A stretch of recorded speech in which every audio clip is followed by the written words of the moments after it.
screen mirroring.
Screen. I know.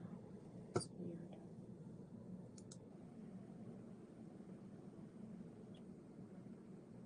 Oh, when you're doing a screen share, I think it's sharing your whole screen instead of the slide deck. Okay, which is okay. That's okay because I have another thing I'm going to add. Okay, so I think we can get started. I just want to confirm that everybody can hear.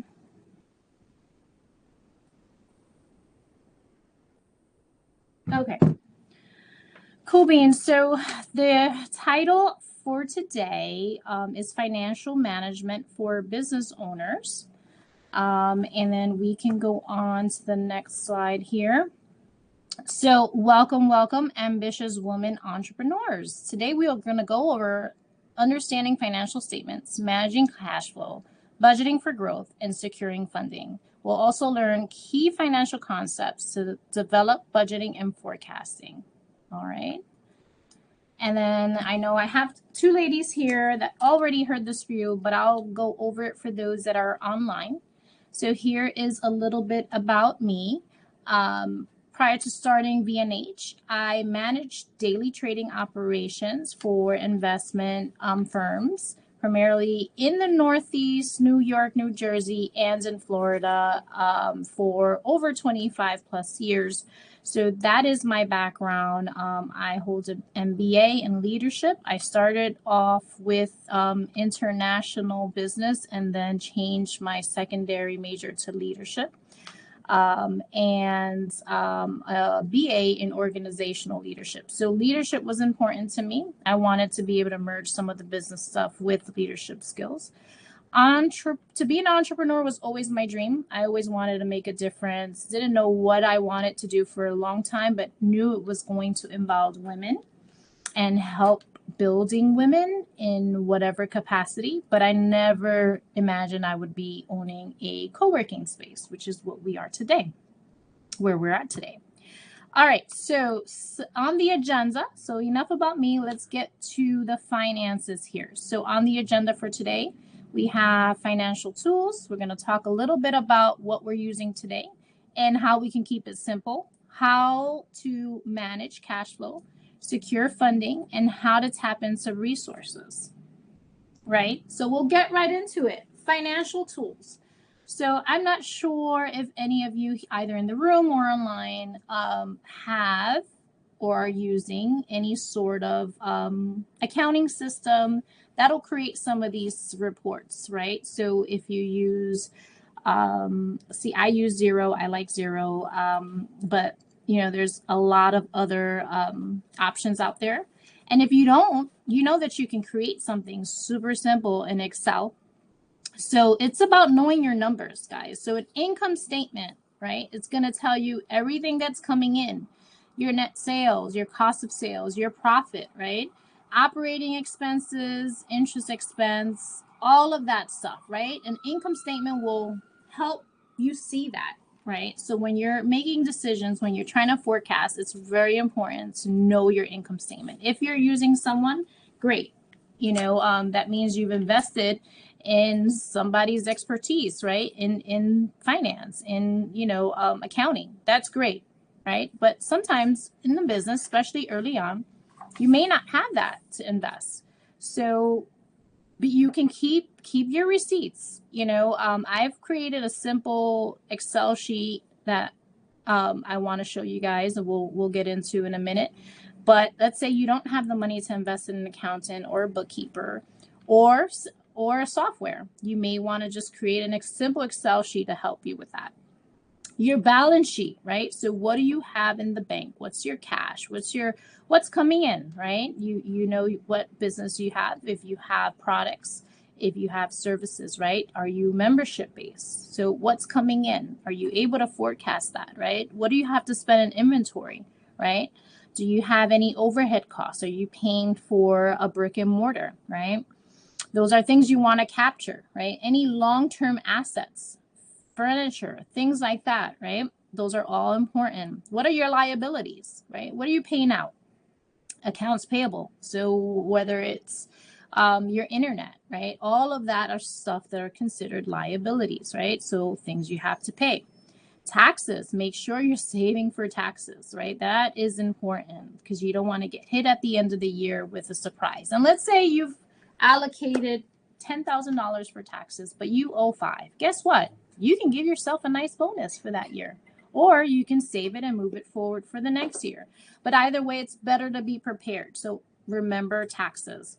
Any long-term liabilities, owner's equity, what are you putting in? Are you taking anything out? All of that, right? So liabilities and owner's equity will give you your balance sheet number, that last number you see there. So cash flow statement. So here's a lemonade stand, right? Made $1,000 in the sale of lemonade, right? So they pay their employee $400 to manage the stand.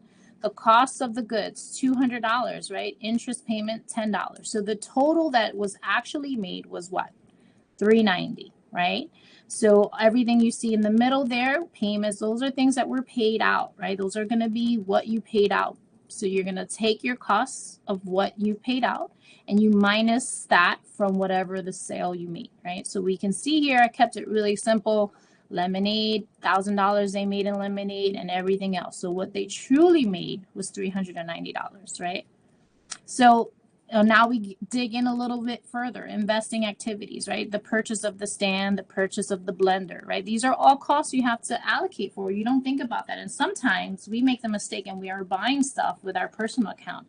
Make sure you're able to capture all the expenses that pertain to your business. So that way you're doing your spending, you're getting the right credits at the end of the year, and you're able to capture everything. It's hard when you mix it. It's really hard. If you have a bookkeeper or an accountant or someone that does your books, they're going to tell you never mix it.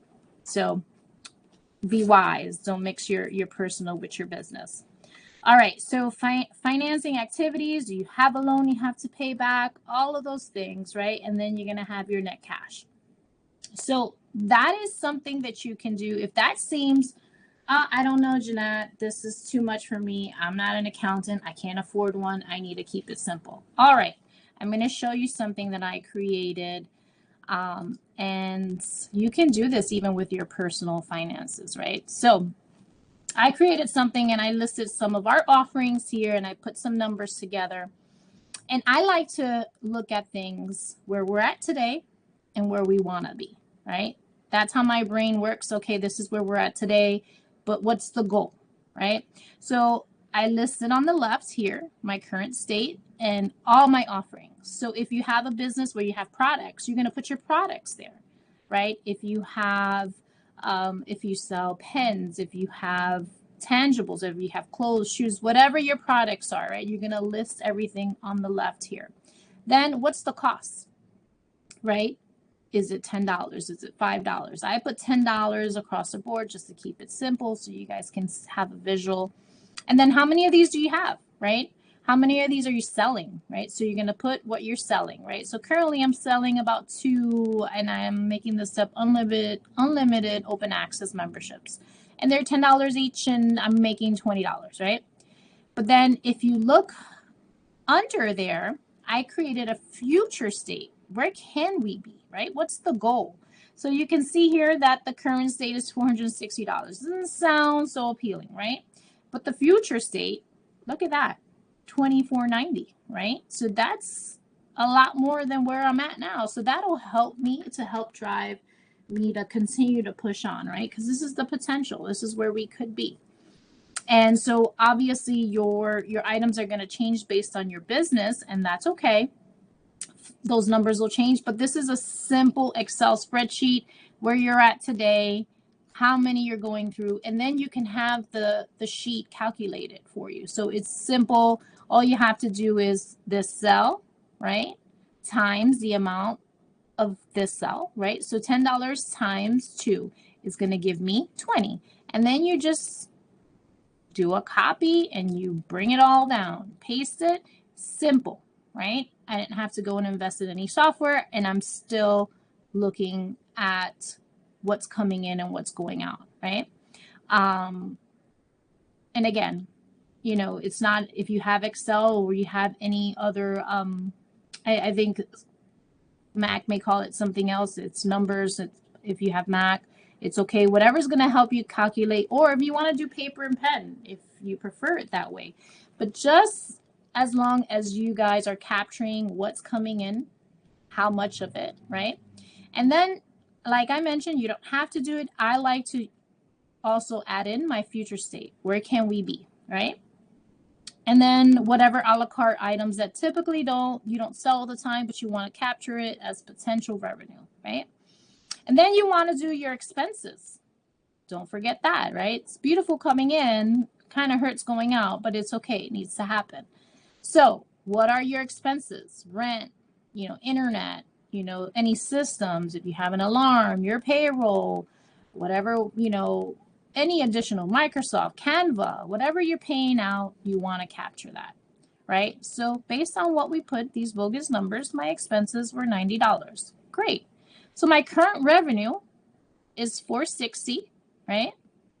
And then minus my expenses. This is what the business is making. So what I did was I created a formula, simple, took this minus this. So when I'm doing my numbers every month, this is automatically creating that number for me. It's automatically calculating it. I don't have to worry about anything else other than jotting in those numbers. And again, this is if you don't have a bookkeeper, if you don't have an accountant, or you don't have any software tied to a POS system that will automatically do this, and you're trying to save money. What I'm trying to do is really letting you all know the importance of knowing your numbers. And a lot of people steer away from it because they feel like, oh, I'm not an accountant, I'm not a bookkeeper, and I can't afford one. So they kind of, go blindly. And that is the worst thing you can do for your business, okay? Know your numbers. So here's the potential monthly revenue, right? So if I get to my future state, I can make $24.90, right? Based on the numbers we put together. And then it'll show me, oh, I can make that monthly. But then you want to look at it long term, times that by 12. Now I can see what my potential yearly profit is. Now that looks even better, right? So knowing your numbers is not only wise for you to make decisions, but it also fuels you to want to do more and want to grow your business more, right? So it is important to know your numbers. So that's a simple, super simple Excel spreadsheet. I can send it out if you want, and you can utilize all the formulas that are there. Just plug in your stuff. Let me know if you want me to send it out. I can send it out. All right. So back to the agenda here. Okay, so financial tools, we talked about that. We talked about keeping it simple and the importance of knowing your numbers. All right. So the cash flow we talked about. So exactly what is cash flow, right? This is money that's coming in, right? Money that's going out. Are you able to forecast? So for a lemonade stand, your numbers may be different if you are planning to attend a park event, right? You're going to need a lot more inventory. You're going to need to buy more cups because you're going to sell more because there's an event with a lot more people than you typically would serve. So are you adjusting for that, right? You're going to have to buy more, right? So being able to do that, and of course, we're using Larry's Lemonade Stand as an example here, but the whole point is understand how cash flow affects everything, right?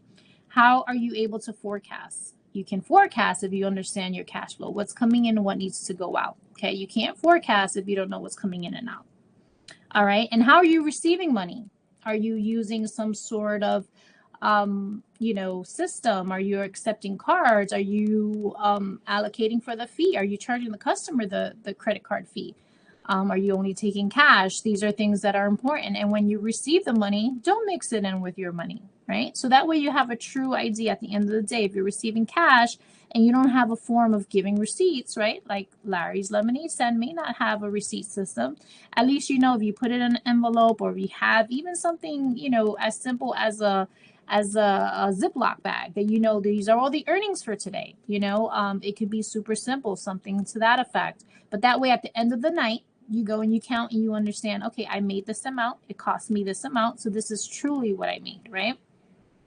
If you have an accountant, they're going to want you to save your receipts. They're going to want to see, it's easier for them when they're creating your books and prepping you for tax time, that you keep track of your spending and what's coming in, right? Keep your receipts and proper records. It's not only going to help you, but if you have an accountant, they will love you for it because it'll make their job a lot easier. And you want to be able to track the right things and be able to, they might be some write-offs that you're missing out because you're not capturing things correctly. You're not keeping your receipts. So it's important to keep proper records. Okay, budgeting for growth, right? So for me, like I mentioned, I like to have two things on my reports: where we're at today and what's our goal, right? And I like to do that because, again, it helps me to think about growth, right? So that is why a budget is so important, right? Because it's going to be your pulse of your business, right? You can only grow but so much if you don't have the finances, right? So it's important.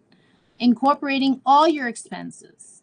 Don't forget your gas, right? If you're driving to events, if you're doing trade shows, if you're speaking, if any travel that you're doing, make sure you incorporate all of that in your expenses. Right? As I mentioned earlier, it may be easier to pull out your debit card, your personal checkbook, okay? And sometimes you have to do that, but make sure you incorporate that, right? You're tracking it. You know what's coming out from your personal account, or you do a transfer. If you have to use your checkbook because your business doesn't have a checking account, okay, then make sure you allocate the right transfer to yourself, right? What happens when you are short? What's your contingency plan? Right? I was once taught that it makes it easier if you create a contingency plan, right? In business, you kind of have to have a business continuity plan to keep moving, right? If you come from corporate America, you kind of have to have it. You have to sign off, you have to test it, all of that stuff.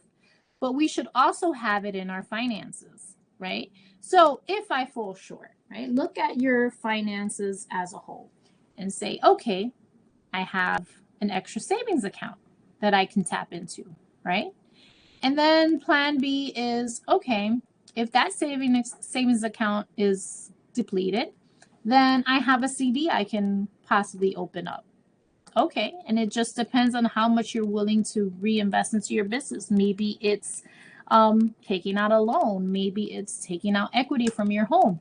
Whatever the case is, create that contingency plan. What's your backup plan in the events that your business falls short? What is your plan, right? So you're still alive, right? Because there's going to be slow seasons, right? So when you have those busy seasons, as I mentioned, with the lemonade stand in the summer, when they're, or during, baseball season where they have all the kids coming in, all the different leagues, then they're going to sell more lemonade. And then they may be a little slower during another part of the season, right? So being able to take the earnings from that busy season and make sure you have enough to cover you for the slow season, right? So being able to create that plan, that backup plan, viewing all of your finances as one and creating that plan is very important, right?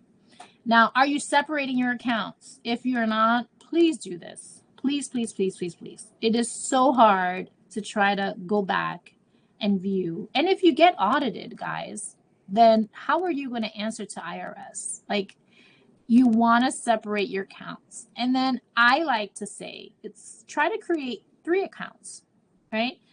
One for your operating expenses, money coming in, what's coming out, right? Your cash flow account, your revenue account, right? So how much are you moving over every month so that you have a solid revenue account?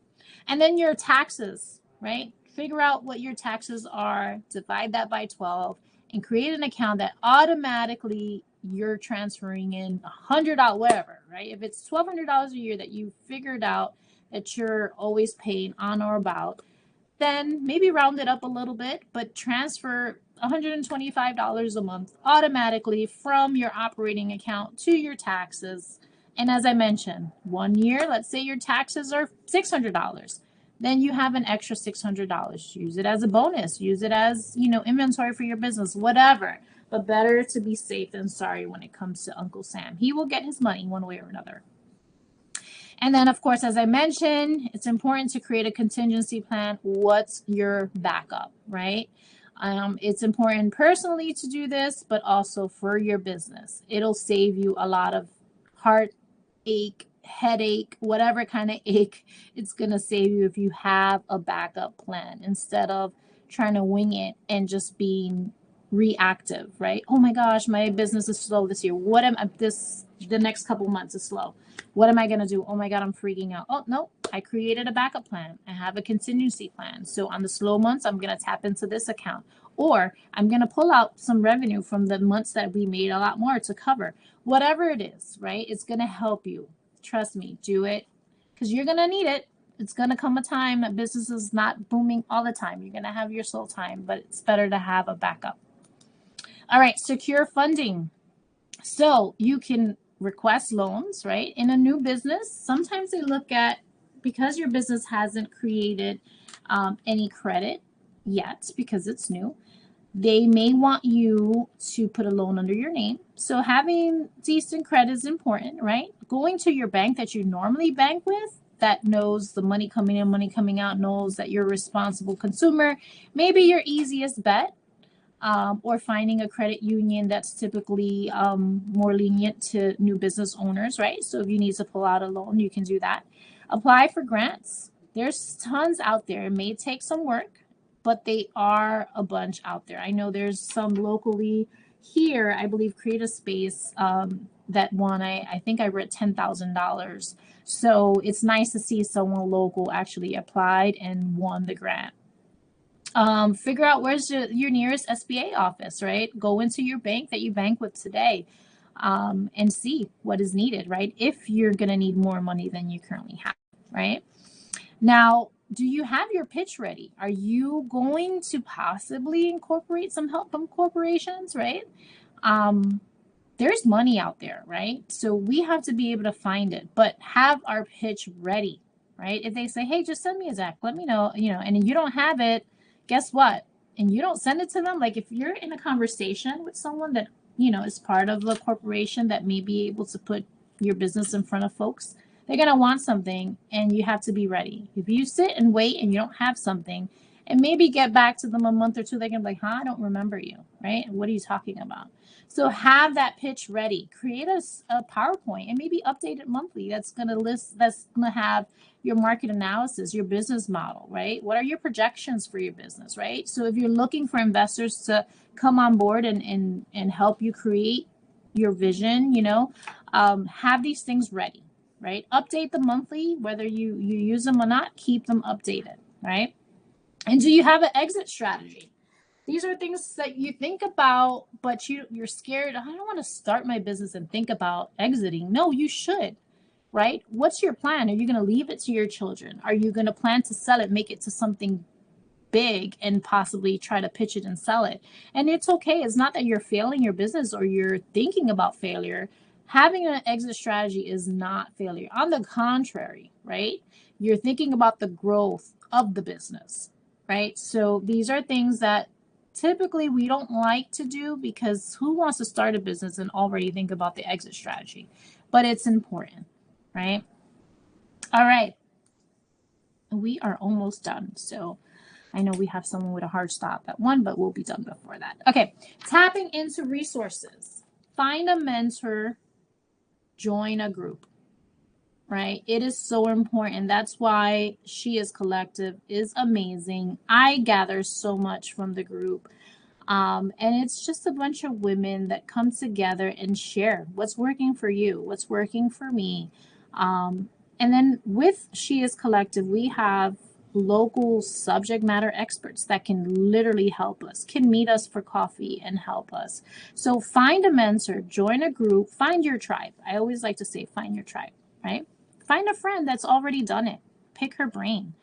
Connect with women entrepreneurs, right? Don't be afraid to talk about money. Guys do it all the time. They're out there playing golf, talking about deals, talking about money, right? They're out there, just grabbing a beer, talking about money. And here we are, we're afraid. It's a taboo because we're women and we're moms and we're not supposed to do that. No, let's talk about it, right? Hey, I'm having a hard month, man. This month has kicked my butt. Like, I don't know what to do. I'm thinking about closing. I'm possibly thinking about selling, and hear what the other ladies have to say. But don't be afraid to talk about it, right? And then apply for those grants. Take the time. There's money out there, especially for the ladies. There's money out there that we can tap into, but it may take some time.